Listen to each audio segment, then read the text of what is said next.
Hey there, it's CJ Willie and I'm cracking a pack. Today I am back cracking original Theros block booster packs. I cracked Theros last video. This video I will be cracking Born of the Gods. So let's move Journey into Nyx out of the way for another day. As usual, as I crack the pack, it's going to be from a very casual Magic the Gathering player perspective. Kitchen table magic, if you will, just having fun with friends. So let's get started. What cards do I hope to pull out of here? I'd like to get a Brimaz. I think that'd be pretty cool. Any one of the 5 gods. For rares, there isn't too much out there, though I wouldn't mind a Courser of Kruphix or one of the Scry lands. Starting off, we have Faragax Giant, 5 mana, 4 and a red. It's a giant at 3/3. It has Tribute.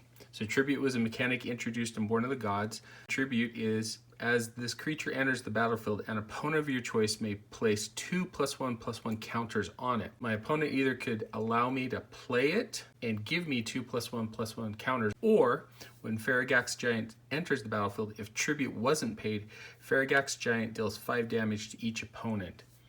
Tribute didn't really pan out as a mechanic, gave your opponent a choice of what was going on instead of your choice, and they would always choose the weakest, and usually the weakest on Tribute cards made the card almost unplayable.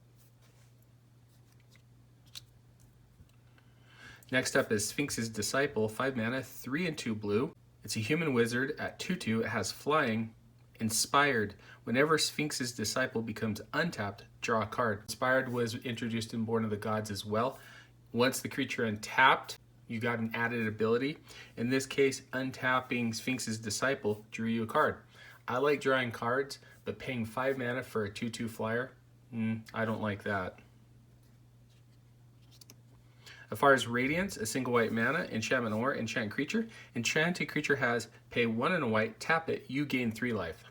No, I'm not going to pay 2 mana and tap a creature to get 3 life. Setessan Starbreaker, 4 mana, 3 and a green, human warrior.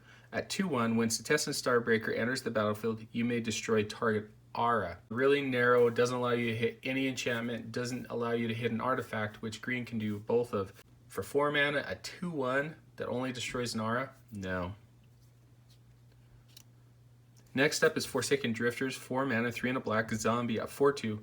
When Forsaken Drifters dies, put the top 4 cards of your library into your graveyard. There was a mill your own deck theme in Theros. This card was okay because you got a 4/2 body for 4, 2 toughness meant it was going to die, and when it died it kind of triggered your own mill strategy. An okay card for a common. Next up is Reckless Reveler, 2 mana, 1 and red, satyr at 2/1. You can pay a single red mana, sacrifice Reckless Reveler, destroy a target artifact. This is basically a reprint of Torchfiend. I never really played Torchfiend. In the Theros block, enchantments were what mattered, and there were very few artifacts that you really wanted to take out. Grisly Transformation, 3 mana, 2 and a black, enchantment or enchant creature. When Grisly Transformation enters the battlefield, draw a card. Enchanted creature has Intimidate. Grisly Transformation has a little bit of utility because when it enters the battlefield, it replaces itself with a card, and it gives your creature some evasion, gives it Intimidate. A keyword that we don't see too often. Intimidate was the creature couldn't be blocked except by artifact creatures or creatures that share a color with it. Snake of the Golden Grove, 5 mana, 4 and a green. It's a snake at 4/4. It has Tribute 3. When Snake of the Golden Grove enters the battlefield, if Tribute wasn't paid, you gain 4 life. This card wasn't very great. A 4/4 for 5. It rarely became a 7/7. More often than not, your opponent just gave you 4 life. Next up is Elite Skirmisher, 3 mana, 2 and a white, human soldier at 3/1, has Heroic. Whenever you cast a spell that targets Elite Skirmisher, you may tap target creature. Heroic was introduced in Theros. It continued in Born of the Gods. In red, white, or red, green, you typically were targeting your creatures, say with a giant growth or an enchantment. Being able to tap a target creature, not as powerful as giving it a power toughness boost or some sort of evasion. Next up is Oreskos Sun Guide, 2 mana, 1 and a white. It's a cat monk at 2/2, has inspired whenever Oreskos Sun Guide becomes untapped, you gain 2 life. A 2/2 for 2, pretty vanilla. You see that quite often. In an aggressive strategy, it's going to be attacking. If it survives and untaps, yeah, you get some incremental life.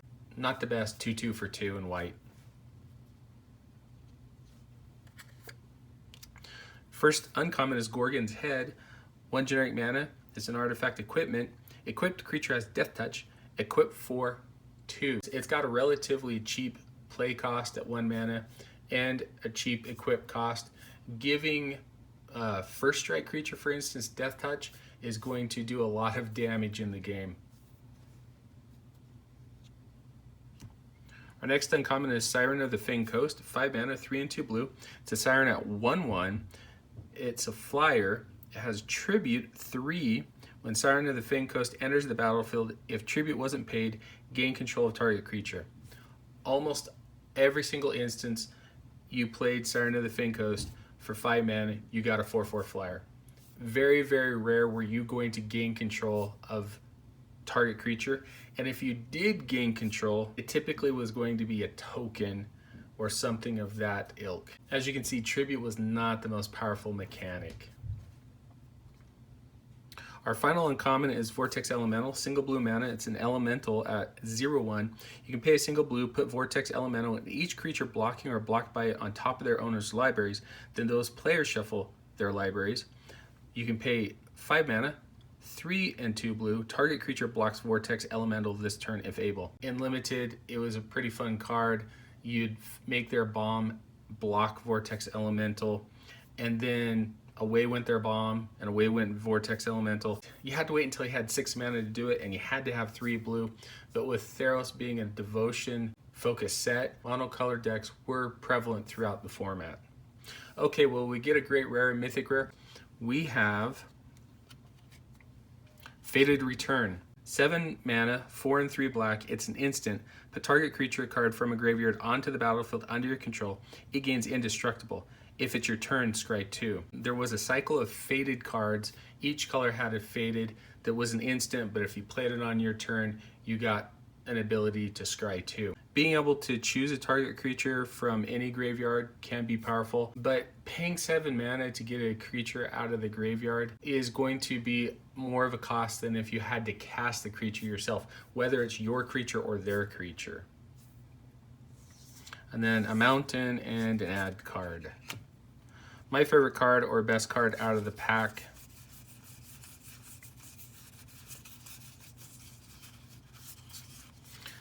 is going to be Vortex Elemental.